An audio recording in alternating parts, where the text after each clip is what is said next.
It's gotten to be more of a segregated scene as far as there's fragmented scenes. There's like an indie rock scene, there's a rockabilly, psychobilly scene, there's a rock scene, and metal scene.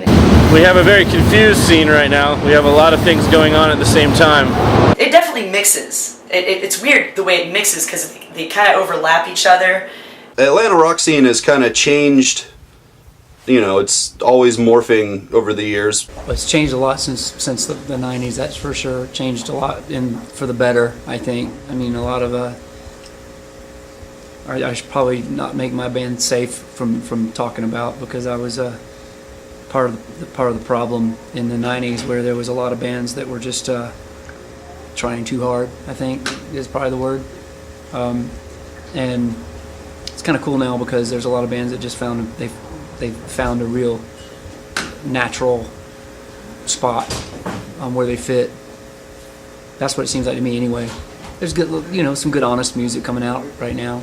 That's what I liked so much about Atlanta opposed to the West Coast or Chicago or any places like that. I'm sure they have it there. I didn't see it there though. I love booking shows where it's like, oh, I'm going to get one band from this crowd and mix it with a band from this crowd, and then one of my many bands will play too, and I just watch and see everyone kind of. Atlanta has so much going on that really it's hard to put a peg on exactly what the scene is. Atlanta has so many different influences from so many people, and especially so many people that have come to the city. Even me, being from Pennsylvania, relocated to Atlanta, Georgia, because this is where it's at, for sure, Because people gravitate to it. It's the hot spot as far as music.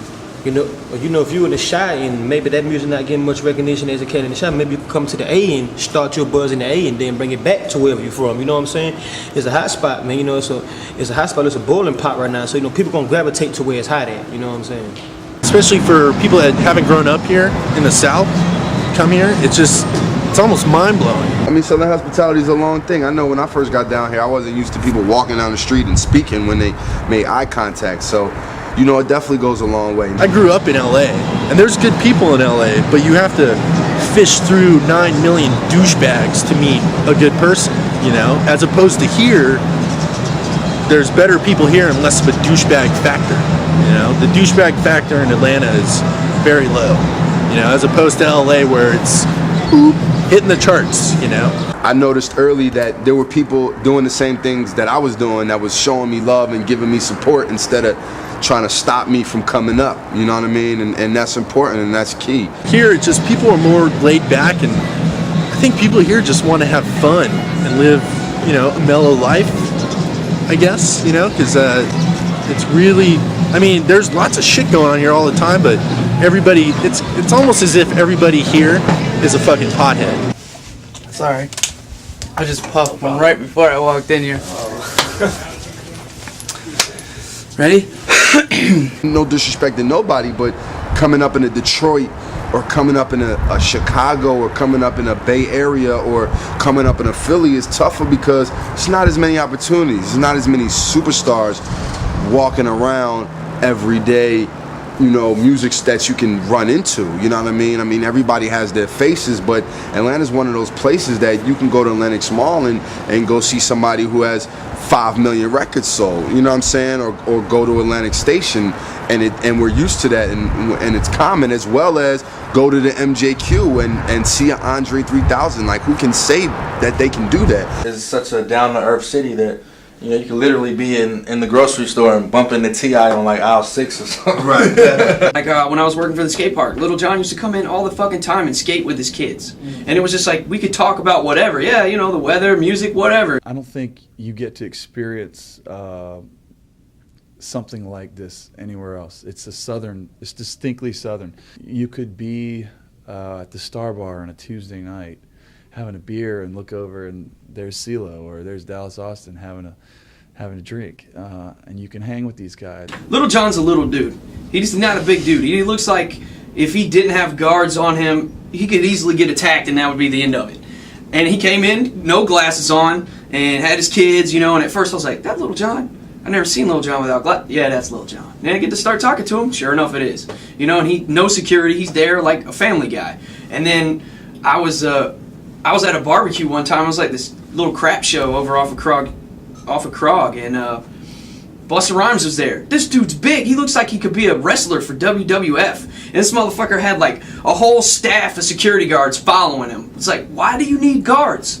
You came to Atlanta, are you scared? Like, I don't understand. He came and he's surrounded by guards, and he looks like he could beat all of the guards. I think it works better for your music and to push your shit onto people if you're more down to earth. You know, if you're more approachable like a normal human being, because you are a normal human being, you know, I think it would go a lot further for you, as opposed to showing up with, you know, 15 bodyguards and nobody can get within 10 feet of you. You know, it's retarded. You know, it just doesn't, I don't know, it doesn't make sense. Seems like a waste of money, and how the hell are you going to get to talk to your real fans and stuff, you know? Nobody wants to talk to anybody who's surrounded by 15 bodyguards. When I ran Neutron Bomb, Andre from Outkast used to come to shows there. Around 2000, 2001, you could kind of see Andre at MJQ or at, you know, like coming out to see punk bands play.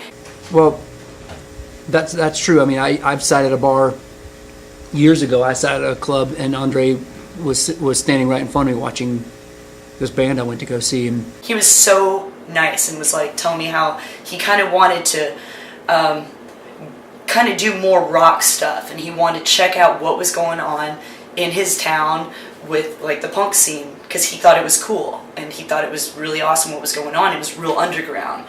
Didn't seem like it was some sort of you know, engineered motivation. I think I was wearing a Buzzcocks shirt one night, and he was like, "That's my favorite band. I love the Buzzcocks." And I was like, "Man, that's amazing. That's my favorite band," you know? So it's very interesting the way the local dudes who are bigger are so approachable. You know, a lot of people say that Atlanta's the New York of the South, but that's some bullshit, because you can make money here if you're good. You can go out and you can work. You can do some honest work in music, film, art. You can earn a living at it. You know, if you try to go somewhere like New York City, which is supposed to be like the absolute capital of art and music in this country, and you're not gonna make a dime, dude. One of my favorite things about this town is that you can so easily just be like, oh, I'm gonna start a band and people will come to my shows. You know, it's not like New York where you just have a million things going on and there's just too much there. In fact, every time you go into New York City, you're pretty much sure to lose 16 bucks right off the bat, you know, because your tolls in and out and whatnot. Have you ever tried to find a place to stay there? You're looking at 100 bucks a night for a closet. You want to park your car? It's 35 bucks a night. Anyways, I can go on and on about that. You know, thankfully we don't have that here in Atlanta. Prime example, 2 weeks ago, I had a buddy. He flew down here from New York, okay? He quit his job in New York, salary position, everything, for this music scene. I took him out one night. The next morning he had an apartment. And we talking about New York. He moved from New York. That has probably the same labels we got. You know what I mean? The same, I would say, outlets to perform and everything. He left there. Has way more people. Is that like the #1 market, right? Yeah. That in what, LA or something? And he left that to come here.